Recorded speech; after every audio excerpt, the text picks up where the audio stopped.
முதலாக முருகப்பெருமானை பற்றி பாடும் பொழுது அவருக்கு அடியெடுத்து கொடுத்து இப்ப நாம எல்லோரும் அறுபடை வீடுகள் அப்படின்னு சொல்றோம் இல்லையா.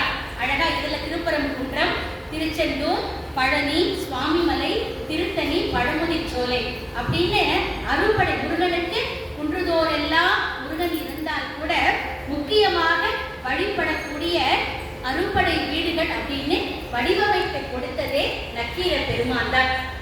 அவர் ஒவ்வொரு தலத்திலும் போய் அந்த தலத்தில் உள்ள மகிமையை எல்லாம் பார்த்து எல்லா பக்தார்கிட்டையும் சொல்றாராம். இந்த மாதிரி நீ திருப்பரங்குன்றத்துக்கு போனா உன் குழந்தைக்கு கல்யாணம் ஆகும், பழனிக்கு போனா இத்தனோடு இருக்கிறவ ராஜ வாழ்க்கையை நீ வாழலாம், திருச்செந்தூருக்கு போனா பகைமையெல்லாம் போகும், திருத்தணிக்கு போனா உன்னுடைய நோயெல்லாம் போயிடும்.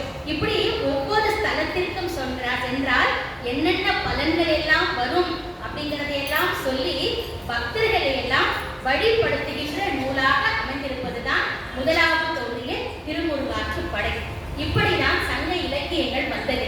அதன் பிறகு சங்க காலத்திற்கு பிந்திய காலம் அப்படின்னு நம்ம பார்த்தோம் அப்படின்னா நீதி இலக்கியங்கள், பழந்தமிழனுடைய வாழ்க்கைக்கு அப்புறமா இப்படித்தான் வாழ வேண்டும், இதுதான் வாழ்க்கை அப்படின்னு அறத்தையும் நீதியையும் சொல்லக்கூடிய இலக்கியங்கள் தமிழ்ல தோன்றியது. அதுதான் 11 கீழ்கணக்கு நூல்கள் அப்படின்னு சொல்லுவாங்க. அதுல முதல்ல இருக்கிறது திருவள்ளுவர் எழுதிய திருக்குறள், நாலடியார், இனியவை 40, இன்னா 40ன்னு சொல்லிட்டு 18 நூல்கள் இருக்கு. அது ஒவ்வொன்றுமே வாழ்க்கையை நாம் எப்படி வாழ வேண்டும் அப்படிங்கிறத ரொம்ப அற்புதமா அந்த இலக்கியங்கள் எல்லாம் அந்த காலத்தில் தோன்றியது. நீதி இலக்கியங்களுக்கு அடுத்ததாக வந்த இலக்கியங்கள் தான் காப்பிய இலக்கியங்கள் அப்படின்னு சொல்லுவாங்க. காப்பியம்னாலே கட்டாயமே கண்ணகியோட கதை அப்படின்னாலே எல்லாருக்கும் தெரியும். சிலப்பதிகாரம், ஐம்பெரும் காப்பியங்கள், ஐஞ்சிறு காப்பியங்களும் இருக்கு தமிழ் இலக்கியத்துல. ஐம்பெரும் காப்பியங்கள் அப்படின்னு பார்க்கும் பொழுது சிலப்பதிகாரம், மணிமேகலை, சீவக சிந்தாமணி, வளையாபதி, குண்டலகேசி அப்படின்னு ஒன்றொன்றுக்கும் தொடர்புடைய அறம், பொருள், இன்பம், வீடு இந்த 4 தன்மைகளையும் அடைந்த நீண்ட கதைத்தொடராக இருக்கின்ற தமிழ்ல அற்புதமான காப்பியங்கள் தோன்றியதாம். ஐஞ்சிறு காப்பியங்கள்னு பார்க்கும் பொழுதும் சூளாமணி, யசோதர காவியம், நாககுமார காவியம், நீலகேசி, உதயனகுமார காவியம் அப்படின்னு ஒவ்வொரு அரசனை பற்றியும் காப்பியங்கள் தோன்றியது. அதன் பிறகுதான் கம்பராமாயணமே வந்துதான். அதன் பிறகு பெரிய புராணம் தோன்றியது. அதன் பிறகு சீரா புராணம் தோன்றியதாம். இந்த காலத்திற்கு அப்புறம் பார்க்க போனா பல்லவர் காலமா. அந்த பல்லவர் காலம் அப்படின்னு வரும் பொழுதுதான் பக்திக்கு முக்கியத்துவம் கொடுத்தார்களாம் தமிழர்கள்.